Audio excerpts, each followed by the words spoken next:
Susan Bryden here, running across the Midwest, currently in Kansas, so you don't have to. Dressed in every color of the rainbow. Yeah, which I think is kind of funny, but also probably smart. Although I'm on a lot of farm roads, I'm also on a lot of roads like this. Very quiet, but also trafficked on occasion. So anyway, it's probably best that I can be seen. It's going to be hot this week. It is already very, very warm. I'm decked out head to toe to be protected from the sun.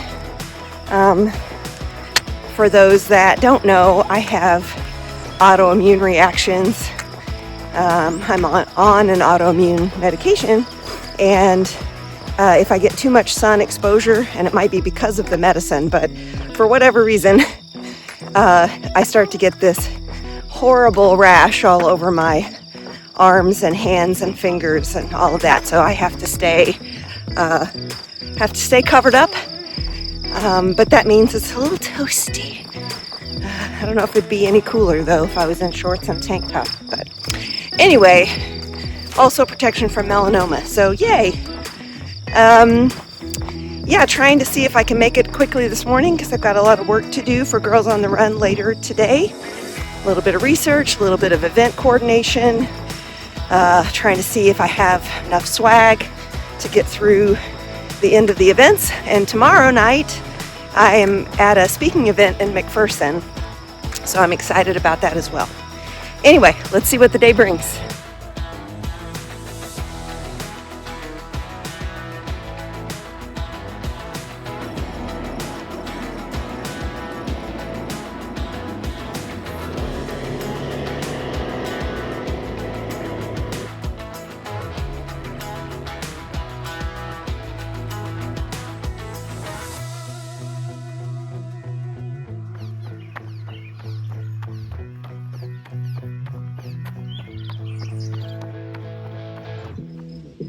Okay, June 16th. It's at the top of my hat almost. We'll see how we go over the next 4.5 weeks. This is the Cottonwood River crossing of the Santa Fe Trail. There's a marker there for Santa Fe Trail 1822 to 1872. But apparently, people traveling would have a difficult time crossing the Cottonwood River, but it was a favorite camping spot because there was a ton of water and vegetation and shade and timber, other things, so it was worth the struggles apparently.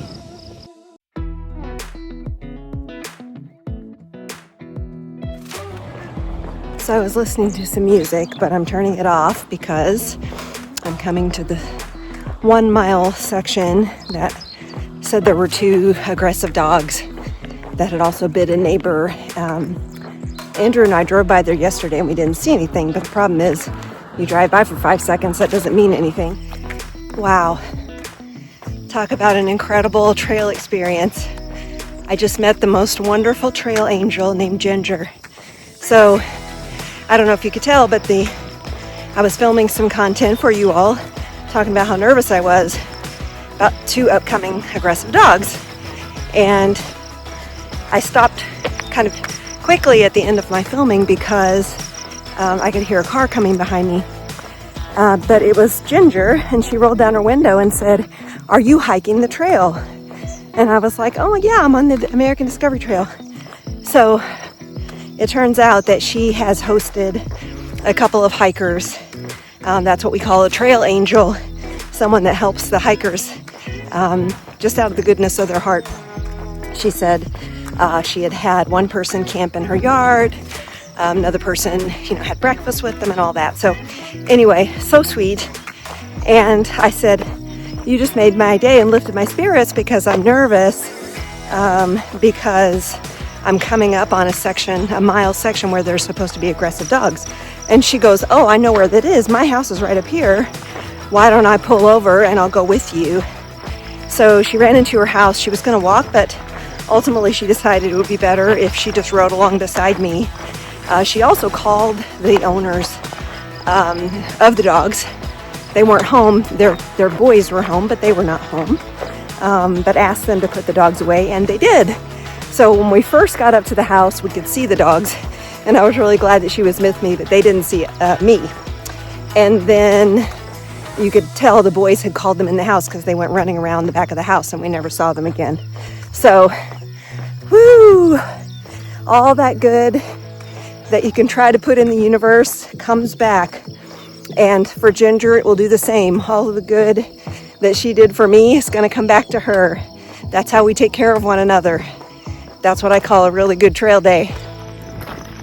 Very long, quiet stretch of road in the Kansas farm fields. Just keep going around. This is why you think the big thoughts when you're out here for hours by yourself. A little bit of a hill up here, but very straight. And gotta love the Kansas grids, because you pretty much know when you reach the next set of telephone poles, it clicks another mile. It's kind of a nice way to have a timer, a visual timer for yourself. So I'm coming up to my last couple miles of the day. I'm gonna try to get in at least 1 or 2 more every day, Monday through Thursday if I can, because I mean it's hot today. It's mid 80s and it's gonna be high 80s by the end of the day with a close to 70% humidity, which is pretty brutal. But on Friday and Saturday, the weather forecast right now says over 90s, heat warning with bizarrely like 35 mile per hour wind gusts. So I'm gonna see what I can do to log a good maybe 10 miles over the next few days, and then go out really early in the morning on each of those days and try to get miles done by late morning. That's the hope. That's the dream. Let's make the dream come true.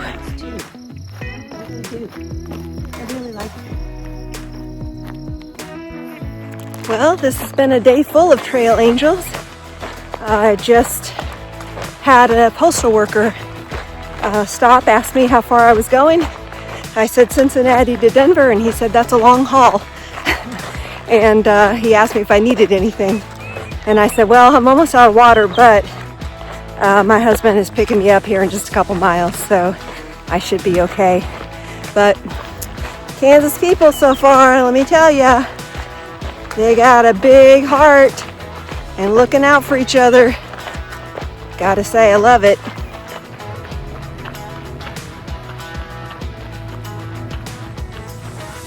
So I've got a fun set of alerts. I'm past my 23 miles. I'm just kind of walking some extra miles until Andrew picks me up, mostly walking. And I noticed in 2 miles, there's a turning point. There's a big do not enter sign on the hiker notes that say wild water bison on the road near on Pueblo Road, heading towards the north side of the lake in the refuge area, wildlife refuge area. What's interesting is the road I'm on right now is Pueblo Road. I'm guessing that they have cattle grates or something surrounding the wildlife refuge at that point where it says turn left because you're not supposed to go into the refuge center. So that's going to be interesting to see, and I hope I get to see from a distance a wild bison and some elk, which would be cool. But I also noticed that I'm almost out of water, and one of the hikers noted that there's a fire department up here at the same spot as the do not pass here because of bison, and that there is a red water spigot out front. So if Andrew is not there yet, hopefully I can at least fill up a bottle and get myself a bigger drink.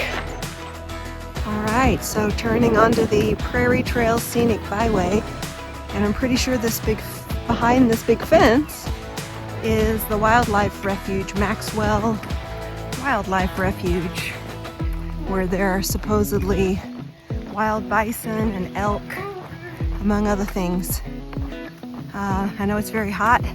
Maybe I'll get lucky and see them under a cluster of trees or something, but we'll see.